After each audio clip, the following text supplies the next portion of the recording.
Alors, quelle est ton expérience sur le programme de mentoring ? Alors, moi, c'est tout frais. J'ai rencontré mon mentor depuis quelques mois et on a des échanges mensuels. Et puis, on partage plein de sujets autour de la culture du groupe, de l'histoire du groupe, mais en même temps, des cas pratiques, des cas concrets. Quand j'ai des sujets particuliers, je lui en parle, il m'accompagne, il m'aide, etc. Donc, j'adore.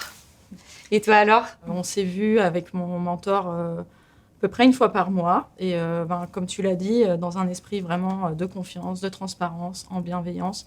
Voilà, on a abordé plusieurs sujets et où au début, on était parti beaucoup sur des questionnements, sur des choix d'orientation de carrière qui pourraient un jour se présenter à moi. Et on a beaucoup parlé de ça. Et puis, une fois que j'avais répondu à cette question, on a traité d'autres problématiques. On est rentré sur des choses très précises, sur des présentations importantes que j'avais à faire, comment je pouvais aborder le sujet pour avoir plus d'impact. Des cas pratiques, quoi. Voilà, des cas très pratiques. Et c'était aussi super, ce regard extérieur sur ma présentation.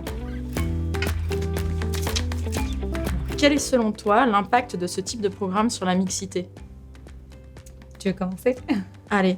Je pense qu'il y a un sujet d'évolution de carrière qui n'est pas forcément toujours le même entre les femmes et les hommes. Ça peut être peut-être plus difficile. On parle du fameux plafond de verre qui fait que certaines femmes n'accèdent pas à des fonctions à responsabilité aussi facilement que certains hommes. Et donc ce type de programme permet aux femmes d'aborder ce sujet, de se questionner par rapport à ce sujet et peut-être grâce à leur mentor apprendre à se mettre plus en avant ou à lever certains verrous. Et voilà, je pense que c'est en ce sens que c'est favorable à la mixité dans l'entreprise. Je trouve intéressant qu'on se focalise un peu plus à travers des programmes dédiés, justement pour recueillir un petit peu et les ressentis des unes et des autres, leurs perceptions, mais aussi comment on peut apporter des réponses, et tous ensemble, hommes et femmes, à ce sujet qui tient à cœur tout le monde, si on veut que ça marche et si on veut améliorer la performance de notre entreprise. Donc effectivement, c'est des programmes très pertinents et je pense que c'est important d'en avoir pour la promotion de la diversité dans son ensemble.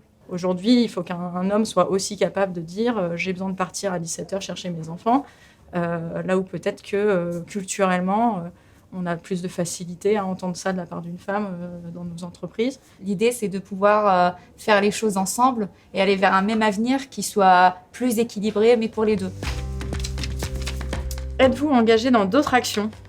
Donc moi, je suis marraine dans l'association Elle Bouge, dont Bouygues Construction est aussi parrain. Et c'est une association qui a pour but de promouvoir les métiers scientifiques et techniques auprès des jeunes filles qui vont être au collège, au lycée ou en études supérieures, pour qu'elles osent se tourner vers ces filières, qu'on puisse leur dire tu es une femme, mais tu pourras travailler sur un chantier, il n'y a pas de raison de te bloquer. Si c'est ça que tu as envie de faire, vas-y, fonce.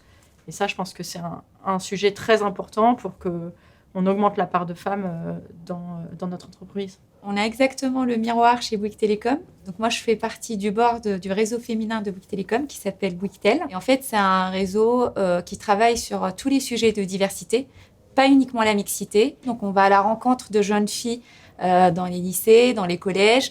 On explique un petit peu comment ça marche parce que parfois, il y a un décalage entre leur perception et le monde de l'entreprise. Le message qu'on passe, c'est la liberté de choix. C'est de faire ce qu'on aime parce qu'on en est capable et pas parce qu'on est un homme ou une femme. Et donc, on essaie vraiment d'être d'un côté à l'écoute et de l'autre, apporter cette vision d'ouverture et puis de casser un petit peu avec les clichés qu'on peut avoir historiquement et dans notre culture.